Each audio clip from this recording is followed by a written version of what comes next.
Hello, everyone. This is Eric Sable, principal of Hall Middle School, and today I want to talk with you about the future of feedback on learning at Hall Middle. Last year, as a staff, we began with this question: what is the purpose of grading? And after a lot of conversation and research and collaboration with local schools, we came upon some very clear factors that should belong to any grading system. It needs to provide frequent, specific feedback on learning. It needs to measure content skills and also those habits of learning that we know are so critical for student success in education and out in society. And also to nurture student confidence and agency, or that sense of ownership and independence that we want to cultivate in every child. So we then asked, how can we align our feedback practices with our values and aspirations for meaningful student learning? Not just rely on decades and decades of traditional practices, but really look forward and think about the very best practices to nurture the success of every child in our school. And in our district LCAP, we've defined what those student learning outcomes are. These 8 different attributes that we want every child to be able to learn and to develop proficiency in. Again, which is going to help them have success not only in school, but in life. So do our current report cards reflect these different attributes? And the very clear answer is no, they don't. Our report cards show a letter grade, they show a corresponding percentage, and when it comes to the trimester, a student will also get a score for citizenship. So we are not seeing a nuanced view of different content and habits of learning skills on our current report card. And we as a faculty last year committed to changing that. This is a great note from 2017 at Back to School Night.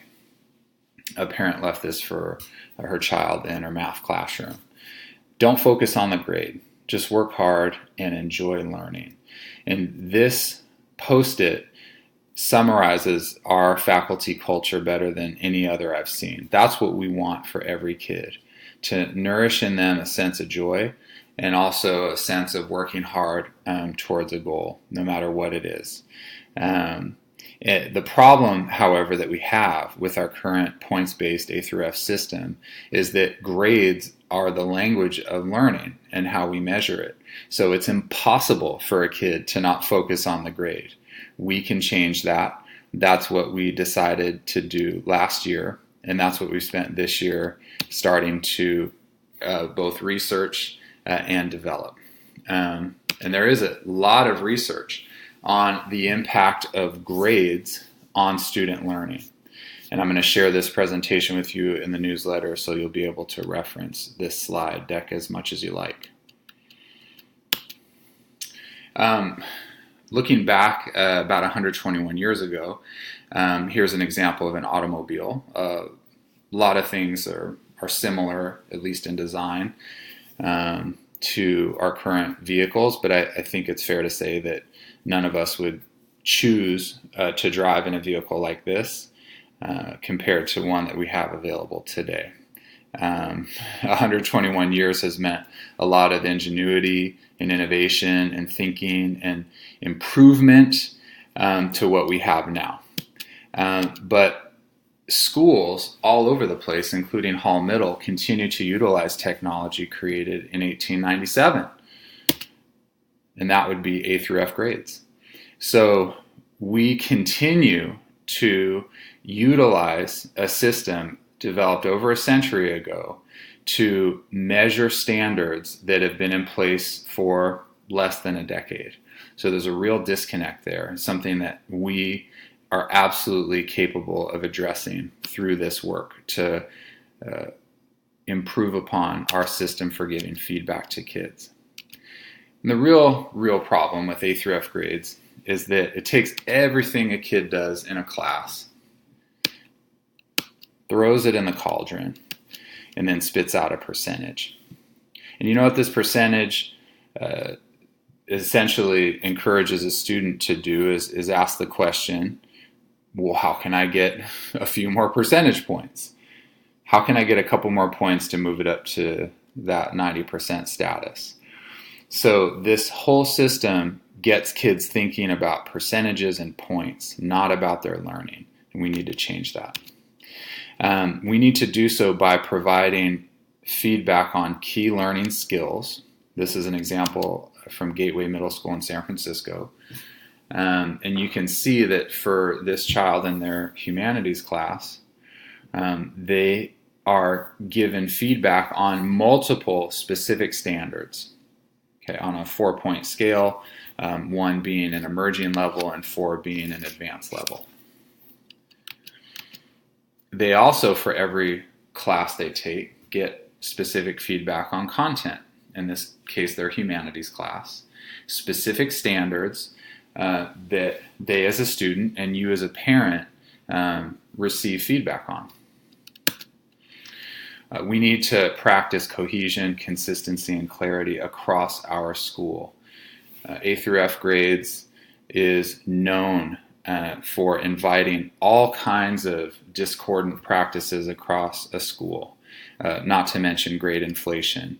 We can't have that be the benchmark for how we give students feedback on their growth and learning during their time at Hall Middle School. So last year, we spent the year researching and getting to commitment on standards-based grading, or SBG. This year has been a year of development of those very specific rubrics, which define what those standards are and lays out the pathway to proficiency for these specific standards, which will be reflected in our report cards, which we will be deploying next year as we implement across our entire school a standards-based approach instead of A through F. This system guarantees that proficiency is defined by specific criteria that we all share across departments, across grade levels, across the school. Learning is not viewed as collecting points. Okay? Learning is viewed as a journey along a continuum of growth that is never ending. And most importantly, students are much more involved in self-assessment based on that shared learning criteria. We involve kids in helping them move forward on that learning pathway. We also much more clearly define those habits of learning. Here's an example of our rubric for one of those skills we want all kids to develop, the initiative and ownership of learning, from emerging to developing to proficient, giving specific language and specific attributes for kids to focus on developing, rather than just seeing it again as a series of points to either collect or lose. The transition to high school is something that we focus on over the course of grades 6 through 8, and especially 8th grade. And this has been a great question from a lot of parents to any school that is looking to move away from A through F. And there's a lot of really great information to support our shift away from A through F. Firstly, Redwood doesn't look at grades from middle school. That doesn't play any role in student placement. For things like math placement, it's based on assessment results from the spring, including teacher recommendation when needed. So students are in the math level based on their proficiency, not based on their grade. And I think most importantly is, our job is to prepare kids for high school, but not to replicate high school. There's plenty of things that happen in high school that are developmentally appropriate for students at that age. We feel strongly that our job is to nurture student voice, student confidence, increasing sense of independence, and ownership in all of our kids, and really wanting them to understand what it means to learn, along with learning the skills and the content.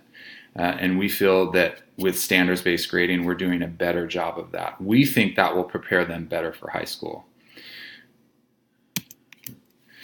Does this type of feedback work? Well, let's look at our test results in the CASP assessment over the last 3 years.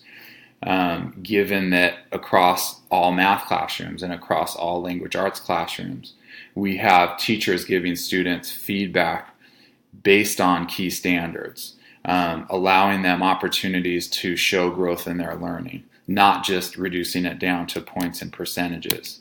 And we see a clear upward trend in student learning that is very dramatic in both language arts and CASP in terms of the kids meeting and exceeding standards as defined by the state of California. This is tremendous information for us all to consider as we think about the best way to give kids feedback.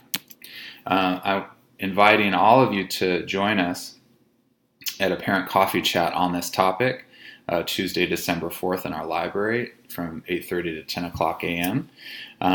So that we can have a conversation about this transition and also look at what these rubrics look like, and also talk with neighboring schools, including staff from Del Mar Middle School in Tiburon, which is undergoing this same change process. We'll also have other evening chats to make sure that we're able to engage with as many members of the parent community as possible. Thank you for your time, and we'll see you soon.